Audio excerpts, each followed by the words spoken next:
Proclamação do Evangelho de Jesus Cristo, segundo João. Naquele tempo, ao ouvirem as palavras de Jesus, algumas pessoas da multidão diziam: "Este é verdadeiramente o profeta." Outros diziam: "Ele é o Messias." Mas alguns objetavam: "Porventura o Messias virá da Galileia? Não diz a Escritura que o Messias será da descendência de Davi e virá de Belém, povoado de onde era Davi?" Assim, houve divisão no meio do povo por causa de Jesus. Alguns queriam prendê-lo, mas ninguém pôs as mãos nele. Então os guardas do templo voltaram para os sumos sacerdotes e os fariseus e estes lhes perguntaram: "Por que não o trouxestes?" Os guardas responderam: "Ninguém jamais falou como este homem." Então os fariseus disseram-lhes: "Também vós vos deixastes enganar? Por acaso algum dos chefes dos fariseus acreditou nele? Mas essa gente não conhece a lei, é maldita." Nicodemos, porém, um dos fariseus, aquele que se tinha encontrado com Jesus anteriormente, disse: "Será que a nossa lei julga alguém antes de ouvir e saber o que ele fez?" Eles responderam: "Também tu és galileu, porventura? Vai estudar e verás que da Galileia não surge profeta." E cada um voltou para sua casa. Palavra da salvação. Meu irmão e minha irmã, aqui é Frei Wanderlan, trazendo para você a breve reflexão do Evangelho do dia. Hoje nós meditamos o Evangelho segundo João, capítulo 7, versículos de 40 a 53. Nós observamos aqui inúmeras temáticas que podem ser úteis para a nossa vida espiritual. Em primeiro lugar, nesse Evangelho nós temos a continuidade do que nós comentávamos no Evangelho de ontem.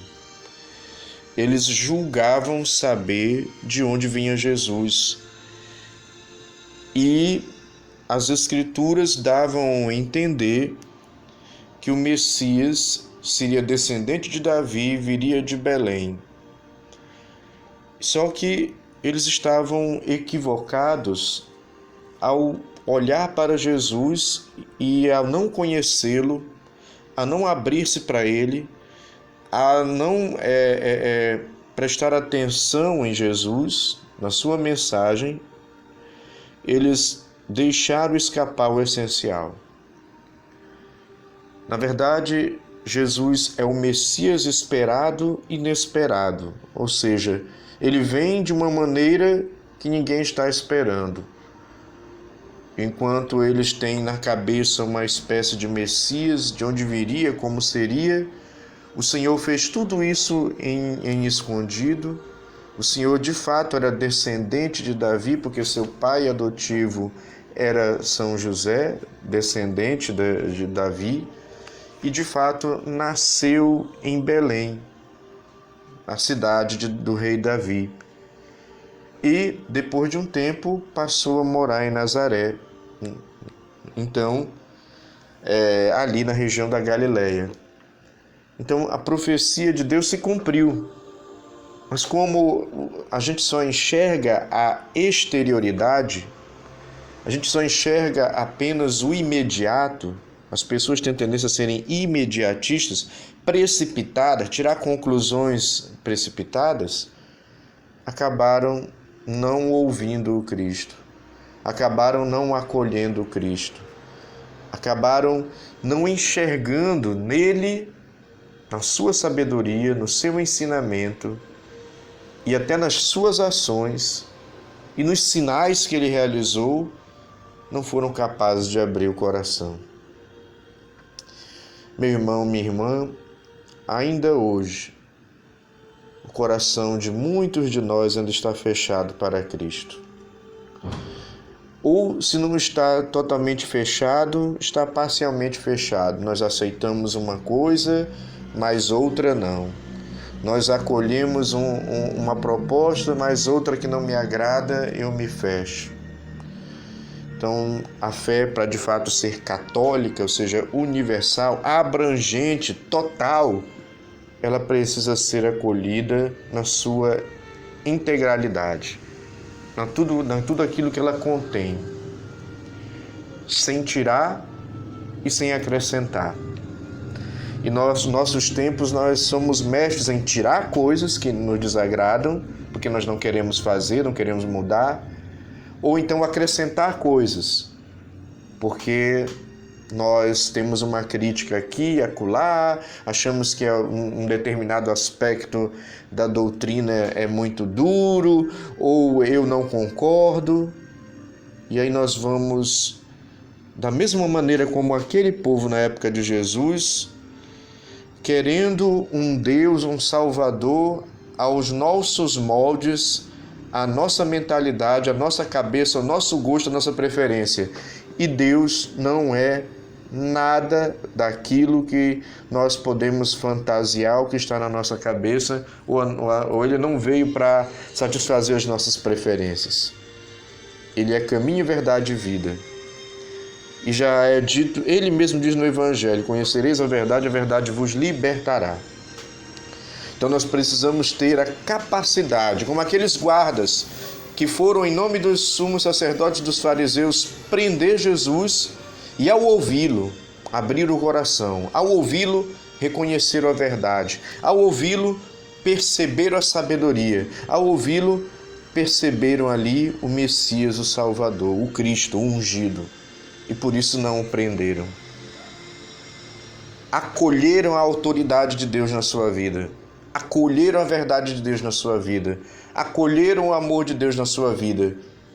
E já ali a atitude deles passou a mudar, porque eles foram para prendê-lo e não fizeram, não prenderam.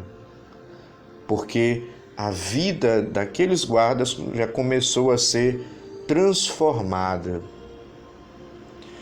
Por isso, meu irmão, minha irmã, tomemos cuidado com os enganos do mundo, de uma mentalidade mundana, das ideologias. E diria mais, o Evangelho fala também que eles se dividiam, um aceitavam, outros não, eles discutiam, havia confusão entre eles. Meu irmão, minha irmã, entre nós cristãos, entre nós católicos, não pode haver divisão. Tudo bem que nós pensamos diferente, temos gostos diferentes, jeito de ser diferente, personalidade e caráter diferente. Devemos respeitar essas diferenças que existem entre nós. E respeitar no amor. Às vezes até suportando, no outro aquilo que não me agrada. Tudo bem, faz parte. Mas nós não devemos nos dividir. Cristo deve ser o nosso sinal de unidade. O seu amor e a sua verdade deve ser o nosso sinal de unidade. E em nome do seu amor e da sua verdade, nós abrimos mão daquilo que nós queremos, achamos e pensamos, para que o amor e a verdade de Deus conduza a mim e a você, e para que nós estejamos em comunhão com Deus, a sua igreja e uns com os outros, superando todos os obstáculos, vencendo todas as barreiras, enfrentando todas as dificuldades, superando todos os problemas.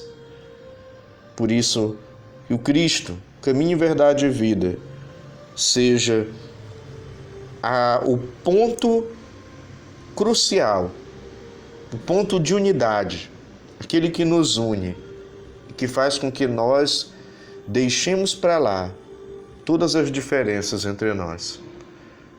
Quem dera, se nós cristãos, se nós católicos, tivéssemos essa maturidade, para nós pararmos de ficar brigando nas redes sociais, para nós pararmos de ficar fofocando um contra o outro, para nós pararmos de ficar agredindo um ao outro, para nós pararmos de ficar antipatizando um ao outro, para nós pararmos de ficar falando mal um do outro, criticando um ao outro, e ao invés disso, termos um bom diálogo, vivermos a tolerância no amor e nos unirmos em torno daquilo que é comum.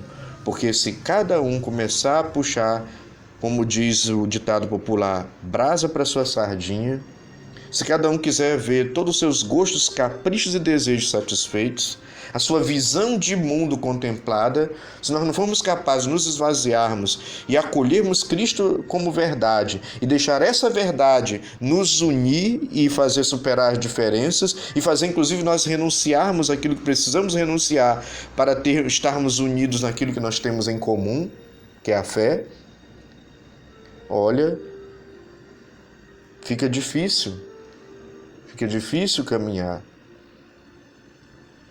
Por isso, deixemos o amor de Deus, a graça de Deus, convencer os nossos corações, assim como a verdade proclamada por Cristo convenceu o coração daqueles soldados que foram para prendê-lo, e ao ouvir aquela verdade, eles mudaram de atitude, eles deixaram de fazer o mal que iam fazer.